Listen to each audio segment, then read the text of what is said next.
I'm going to go through the essential framework. It's going to take about 15 minutes.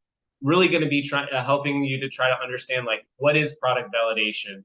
How do we look at product validation from the standpoint of data dive? So we're going to cover what is a master keyword list, how to do a competitive analysis of products in a niche that you're looking at launching in. We're going to talk a little bit about budget forecasting. Then from there, I'm going to show you the validation workflow. So this is something that if you're validating products, you can replicate over and over. And then we're going to open it up in the end for Q&A. Keep in mind, Q&A does not have to only be about product validation. It can be about anything related to data dive. So if you have questions about price changes, if you have questions about Rank Radar, about listing building, anything you want, we're going to cover it in the Q&A. So let's jump in here. I don't think, I am recording. Okay, I'm doing okay. All right, so let's go first about the master keyword list. Now, unless you've been living under a rock, if you've been using data dive for any amount of time, you've probably seen the master keyword list before. But this is a really important thing to understand about data dive because it's really the whole entire basis for how data dive works. It's all based on a master keyword list. And so a master keyword list is just a complete list of all of the keywords that are driving sales for a niche. So if I were to look at a product and I was only to look at what keywords one individual product is ranking for, I'm going to see just a very narrow slice of the picture. How Amazon's ranking algorithm works is it doesn't look at just one product and keywords performance for one product. It looks at everything. You're going to hear me say this a lot. It looks at everything as clusters.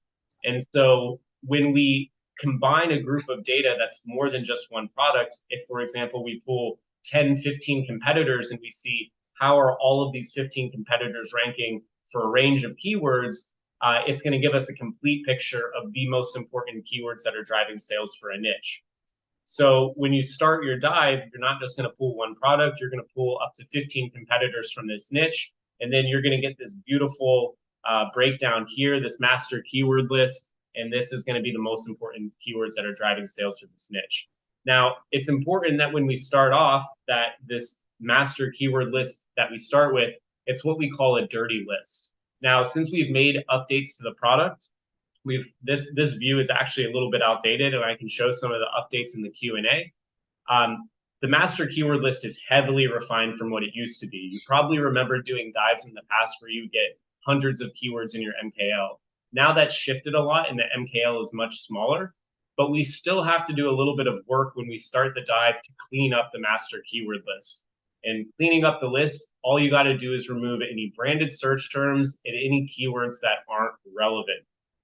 So when we're all set with that, we're going to get this. This is a master keyword list. And what it's going to show us here is each competitor. You're going to get to see the percentage of keywords. In this case, there's 148 keywords in this master keyword list. You can see this seller is ranked on page 1 for 91% of the keywords. Ranked on page 1 just means within the top 45 positions. And then you can see the organic rankings moving all the way down this list. If you want to remove the branded search terms very easily, you just click on this B button.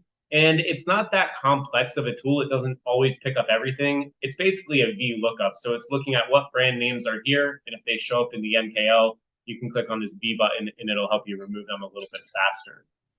For keywords that aren't relevant, when you're removing those, like just imagine I'm selling a dog hat and I'm not selling a dog bucket hat. It's more of a dog baseball hat. Well, I can click on this checkbox here, a banner will pop up, and then I can remove that keyword from my MKL. So once we have a clean master keyword list, it's really easy to start to get an analysis of this niche and to see how competitive the niche is. If your product is included in the mix, you can see how competitive your product is relative to the other competitors. So we've got this brand here, Paulaboo. They're doing very well. They're ranked very high for a lot of keywords, very few gaps, if any. And they're ranked on page 1 for 91% of the search volume. Versus this brand over here, which is Owlcan, they're only ranked on page 1 for 32% of the keywords in the MKL. Their ranks are a lot lower. And then you can see here, anytime it's green and there's no number next to it, it just means that you're basically not indexed for that product. You're out of the top 101 positions for this keyword. So estimating velocity, I'm going to just talk about these dashboards up here at the top really quick. I can't remember if I get back into it later. But I showed you this number here. If you click on this pin function inside of the MKL, it's going to bring these metrics to the top. I like to keep this one, percentage of keywords on page 1. It's probably the most important metric that I'm looking at from a competition standpoint, from a performance standpoint. And I just want to clarify here that you can see this brand ranked on page 1 for 91% of the keywords, this one for 30% of the keywords. This dashboard up here at the top is giving us a breakdown of all of these. So anyone who is very strong, showing up as red, they're ranked on page 1 for 80+% of the search volume. Anyone who's strong is 60+%, weak is 40+%, and very weak is 20+%. So anyone like the larger portion of very strong sellers just means that the niche is more competitive. Now, how does this translate into sales velocity and estimating velocity?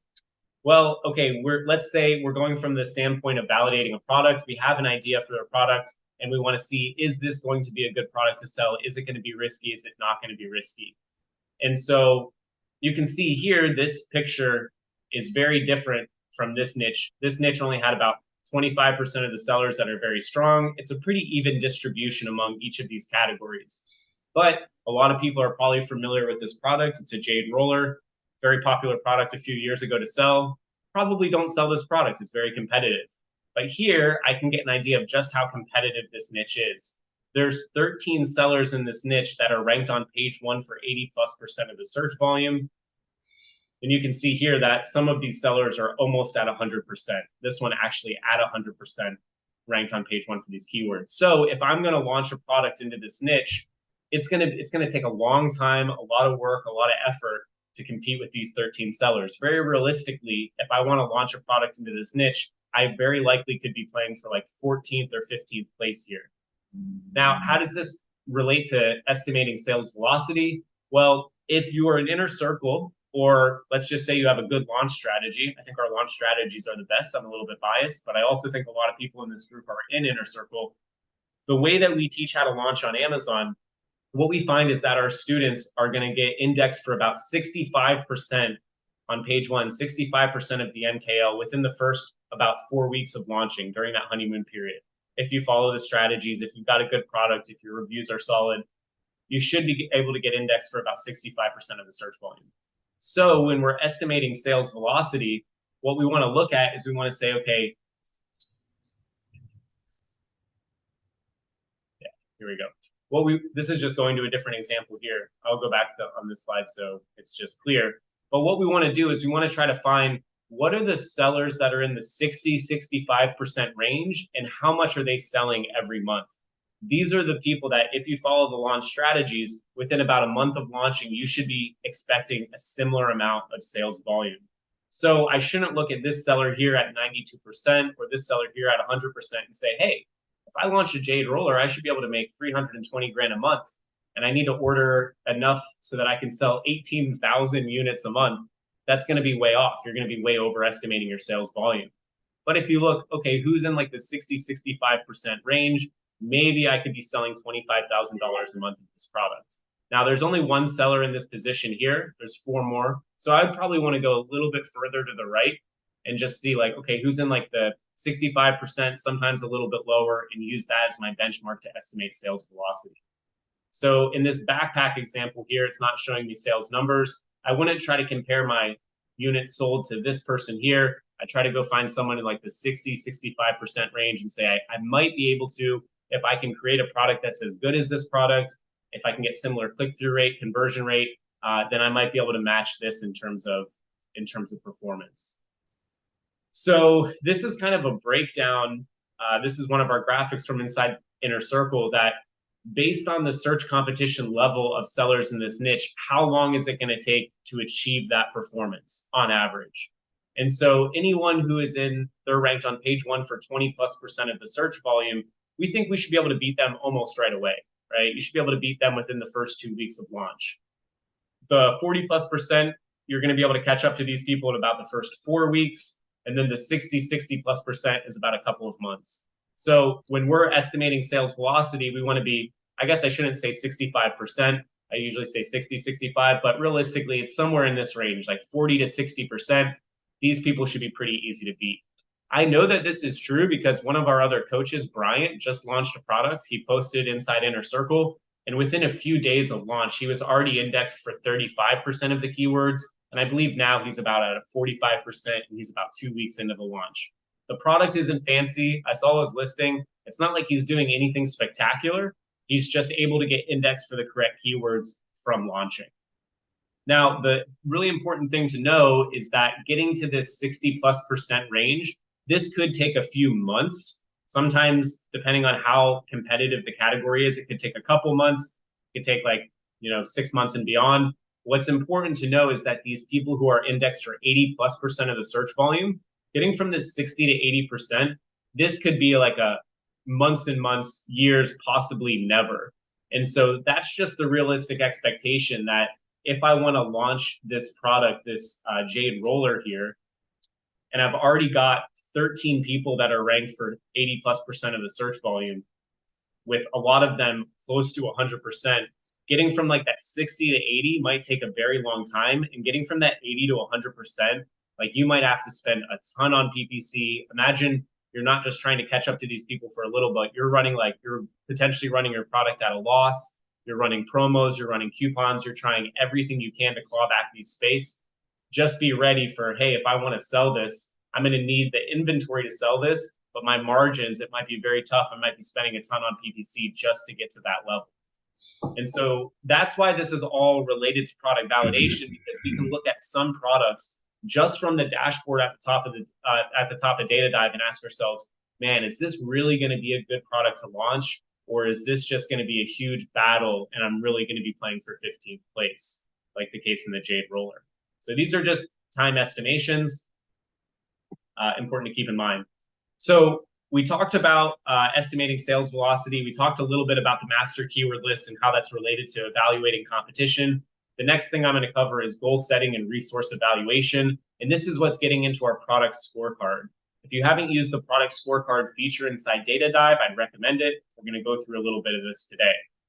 So before you fill out the product scorecard, this is just something that you can think about yourself. And we'll release these slides later. You can take a screenshot of this if you want. But before you launch a product, before you even start investigating products, you should ask yourself these questions. First and foremost, what is your budget, right? If you're launching a product for the first time, probably don't want to go and mortgage your house, take out a $500,000 loan, ask family and friends for money. Be realistic with this, right? Selling on Amazon is more and more competitive every day. And you really want this to be like, what's an acceptable amount of money that if you launch this product and either lose money or break even, that it's not going to financially ruin you. It's not going to change your life in an overly negative way. Be very realistic with yourself on how much of your personal capital you can dedicate to this project. If it's $30,000, if it's $10,000, if it's $100,000, if it's $1 million. Next is, what's your risk profile? So if you're just starting out for the first time, there's a handful of products that would be very risky for new time sellers to get involved with. Electronics is a very good example of this, because if you're not dealing with very large volumes, there's just a huge amount of potential issues. Like if I go to Canton Fair and I'm like, man, I see a smartphone and or even better example is wireless headphones, right? I see wireless headphones and I can source these things for, $3 and I think I can sell them for $40. That's going to be a risky product because there's a lot that can go wrong in terms of electronics versus picking a simpler product, something that's not going to have issues. Risk profile can also mean some sellers, if you've been selling for a longer amount of time, you might look at the Jade Roller category and say, you know what? I know this is risky, but all of these look like garbage. I think I've got a good strategy. I'm okay with accepting the risk to go into a very risky category. You also want to think about any unique value propositions, any advantages that you have. This can be niche knowledge, expertise. Like I love cycling. So maybe I'm going to go into a product selling cycling. I travel all the time. So I think I have a much deeper knowledge of what goes into travel accessories and bags because I put things to the limit. So think about this for yourself. And then also, are you already selling this product somewhere else? So if you're selling something on Amazon that has the potential for variations, maybe you've already sold products in retail and you're just getting into online for the first time. These are all things to think about. So next thing I'm going to cover is product budget requirements. We have a whole calculator inside Data Dive that will do this for you. But just to get an idea, one of the largest reasons that we see people fail when it comes to selling on Amazon comes down to this. It comes down to running out of inventory. And if you run out of inventory, it is the fastest way to destroy a product launch and to fail at a product launch. So this is what we call a budget matrix. And it's basically showing you the budget that's going to be required to launch a product. And it's going to be based on a few factors. On the left-hand side, you see landed costs. So this is how much it costs to get the product to an Amazon warehouse. So that includes everything, your shipping, your logistics, the cost of the product. The landed cost of the product is on the left. On the right-hand side across the top, we have units per day, right? This is just how many units per day that you're selling. So you can see it's not rocket science. As the landed cost goes up and as the units per day, this is your sales velocity goes up, the budget required to launch this product is going to be higher. Now, there's 3 different versions of this sheet. This is the 45-day matrix. This is how long it's going to take to get your inventory from wherever it's being manufactured. A lot of cases, it's going to be China. If you have something in the US, it's going to be a little bit different. But we have a 45-day, 60-day, and a 90-day product budget matrix. So these are things that you're going to want to keep in mind. I think most likely you're going to be on the 90-day product budget matrix. And the reason that the price budget required to launch, you can see here, it's going to be the most for 90 days is because this business, and anyone who's selling currently can tell you this business is all about inventory. It's all about cash flow forecasting. If you incorrectly say, hey, I'm launching a product and I think I only need a $10,000 budget, but on this budget matrix, it's telling you that it's actually going to need $32,000, you will fail at launching this product, right? And so making sure that you have the correct and accurate budget required to launch is literally the biggest way that people are going to mess up and people are going to make mistakes. So I think we're going to go through this when we cover the profits tool inside Data Dive. I'll show you how to use that calculator, and you won't even need to use these sheets. What we do in that calculator is we actually allocate some different costs for you. So like marketing budget, PPC budget, we give you an allocation so you have extra inventory so that you can look at your sales velocity and make sure that you don't run out of stock prematurely based on what your lead time is. So I'll show you that in the end. I'm going to spend a couple minutes here going through understanding why products typically fail.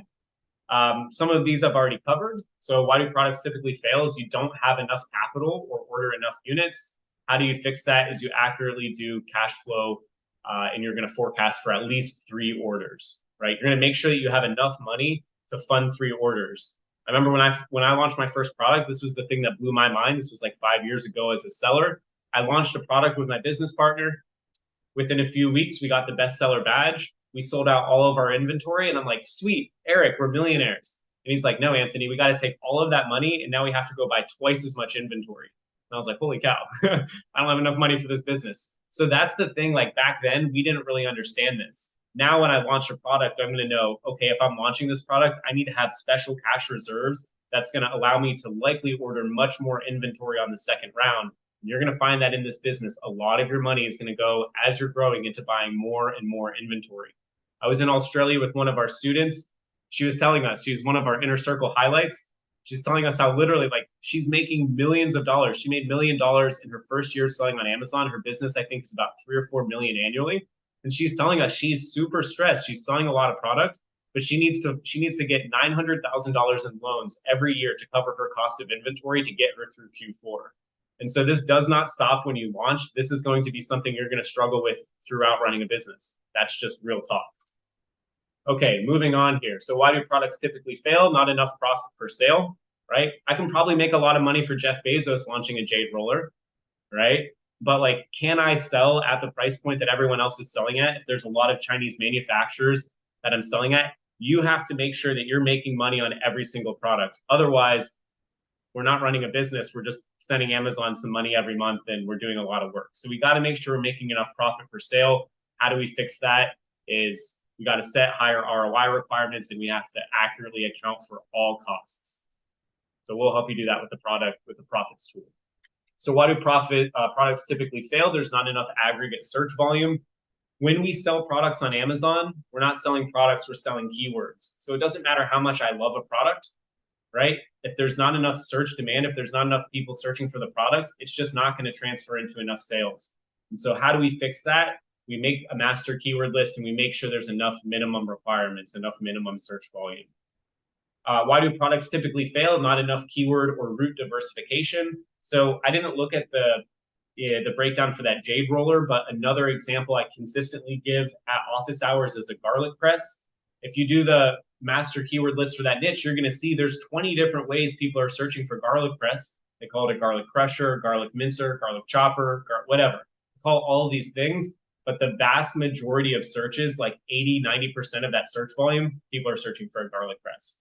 So if I want to compete in that niche, I can't go and try to figure out 20 different ways people are searching for the product. I will be ultimately competing for garlic press, right? So these are things you want to think about. How do we fix that? Because again, we have a master keyword list and we make sure that there's enough route diversification. Why do products typically fail? There's too many sellers selling the exact same thing. It's going to be hard for me to make a different jade roller. Right? When I used to have an agency and this product, a bunch of people sold it. We had probably 15 of them in our agency at one point taking photos. Back then, people figured out like, okay, you have a jade roller and you can make it green, but you can also make it with rose quartz, right? There's not that many different ways you can make a jade roller now. So if I want to get into this product and there's already 15 people selling green with a rose quartz variation, with a blue variation, okay, if I'm selling the exact same thing, it's going to be very difficult to stand out. And so how do we fix that? We're going to spend more time on product design. Why do products typically fail? Poor quality control. So we got to make sure we research our competitors. We get a lot of samples. We figure out what other flaws in other products are. And we make sure that we do pre-shipment inspections, right? Super, super important. Why do products typically fail? We choose an unpopular design or color. If I want to sell a jade roller, maybe I want to sell it in bright orange. And I think that looks great, but no one else thinks it looks great. It's not going to sell. So how do we fix that? We got to test our design before ordering the product. Why do products typically fail? IP infringements. So just make sure you're not infringing on anyone's products. If you're ever doing research and you see there's only one person selling a product and you're like, ooh, here's an opportunity. Make sure there's a legitimate reason that only one person is selling that product and you're not going to go and sell the same thing someone else is selling and then you're going to get sued. So that's also a very easy way to lose money. Now we're going to talk a little bit about visual content validation. Basically, when I'm launching products, this is going to be encapsulated in the product scorecard. When I'm launching products, I try to look at it from a standpoint of like, okay, how risky is the niche, but as well, how developed are the visuals for this niche?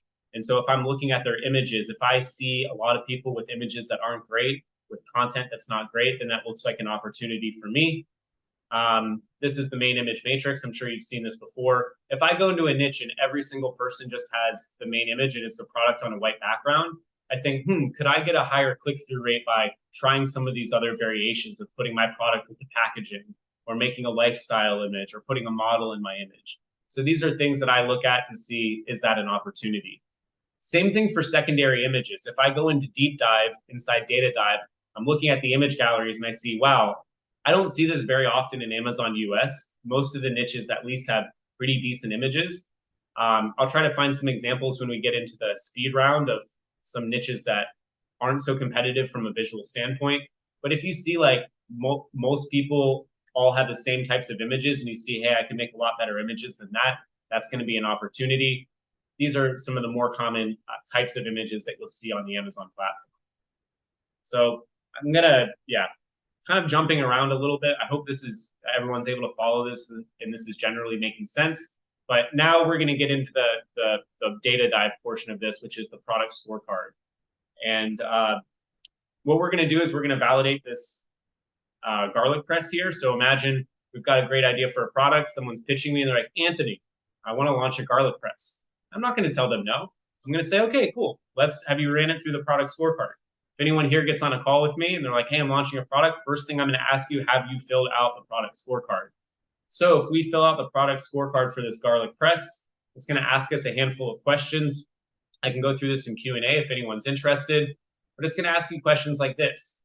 How many keyword routes are there? That's how many different ways are people searching for this product. For this garlic press, there's 7 or more. There's a lot of different ways that people are searching for this product. For distribution of root search volume, so it's great that there's 7 different ways people are searching for this product. I don't know why this one's circled. It should be this one, because I've done this for garlic press. What's the distribution of root search volume for those top 2 roots? There might be 20 different ways people are searching for a garlic press, but the vast majority, more than 90%, are going to be garlic press. That's just how it is. And then number of keywords number of relevant keywords, the search volume of 350. That's pretty easy to answer. You'll see that it's basically the keywords in your MKL plus any outliers that you've added in. So what you're going to do is you're going to answer these questions. You have this one around profitability. How long is this product going to be around for? More than 5 years in this case. What's the ROI? So you can figure this out inside of the profits tool. It's just your profit divided by your net landed cost, in this case over 100%. And as you're answering each of these questions in the product scorecard, it's either going to give you a positive score, which means that's a lower risk area of the product, or it's going to give you a negative score, which means that's a higher risk area of the product. Product potential is all about how you can improve the product. So can you save on packaging? Can you get a utility patent? Can you get design patents? Can you add features? Can you save on shipping and fulfillment costs? In this case, for this garlic press, I think the answer to all of these is going to be no. We just added on 2 questions. These slides are a little bit outdated. We just added on 2 questions for this, and it has to do with split testing your designs in advance. So one of them is asking how many other competitors in this niche are selling the exact same design. So if I'm selling a garlic press, unless I'm getting very creative, it's going to be like more than 5 people are selling the same stainless steel. It's kind of like an ergonomic multiple chamber garlic press. You know, that's going to be a high risk. There's already multiple people selling the design. The other question that we've added is, have you tested your design against the top 3 competitors in that niche? And what percentage of votes, if you're using something like PickFu or in Tel Aviv, what percentage of votes did your design get? So if I'm selling the exact same design as the top 2 competitors, my design is probably not going to get 70% of the votes. It's probably not going to get 40% of the votes. So you just answer those questions. Or if you haven't tested at this point, then you can just say, hey, I haven't tested.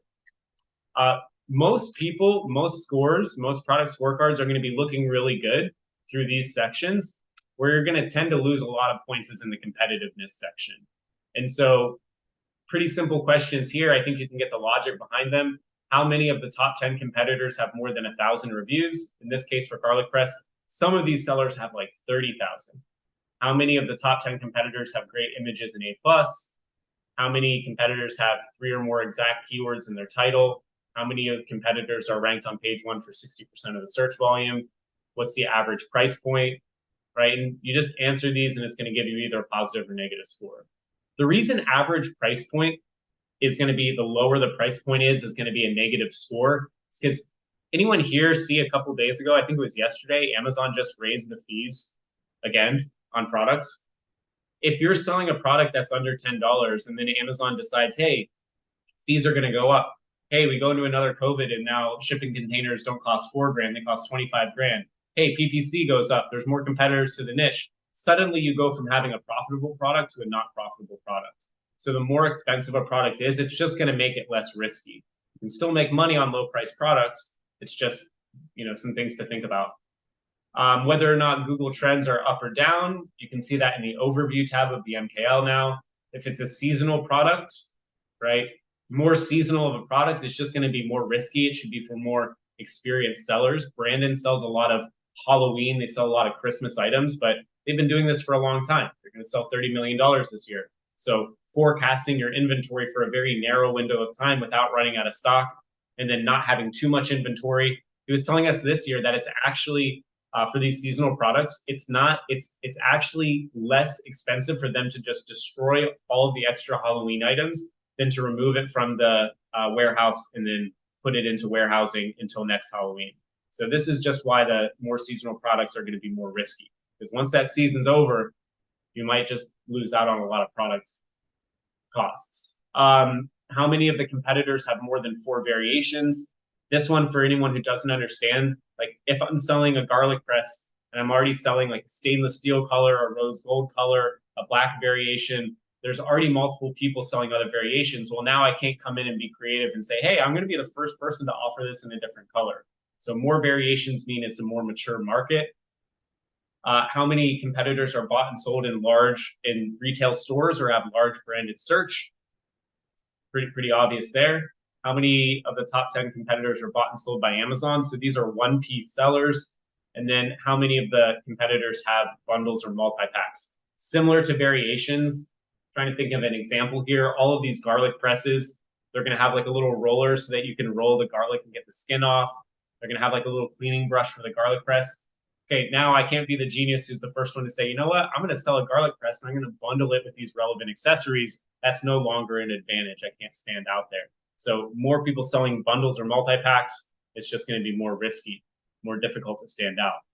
So in this case, for this scorecard for the garlic press, I think this math adds up, but we got a 350, a 150, a 0, and then a minus 800. So it gives us a score in the end of a minus 300. I think we're missing a few points on this, and we updated the scoring system from these slides.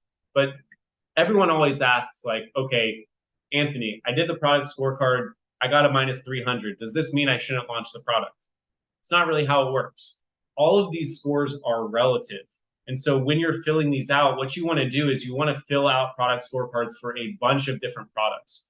And so kind of what we'll teach inside Inner Circle is if you're going to launch a product, you might look at as many as 100 different product ideas and fill out product scorecards for all of them. The more advanced you get as a seller, the more you see, you might not need to fill out product scorecards for, like, I don't need to fill out a product scorecard for a garlic press. I know I shouldn't sell a garlic press. But when you're starting out, you might fill out a bunch of these. And what you want to do in the end is you want to go into your niche pipeline and you just want to filter. So you've got the lowest scores here, highest scores here. All these scores mean is the larger a score is negative, it just means that that product is higher risk. The larger a score is positive, it just means lower risk. So what you want to do in the end, I'm not sure if I show it on the next slide, but I'm getting into profits, is you would ideally want to look at what were the scorecards with the highest positive score that also fit my budget required to launch, right? If it has a really high positive score, but you need $500,000 and you only have, $50,000, doesn't matter how good the score is, you're still going to fail at that product, most likely, unless you find, $450,000 very quickly. So I think here's where we wrap up with profits. We'll start getting into Q&A in just a minute.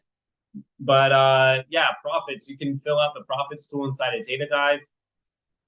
So many calls I get on, people fill out the scorecard but don't fill out profits. It might be because they're too early in the selling process that they just don't feel the need to look at this.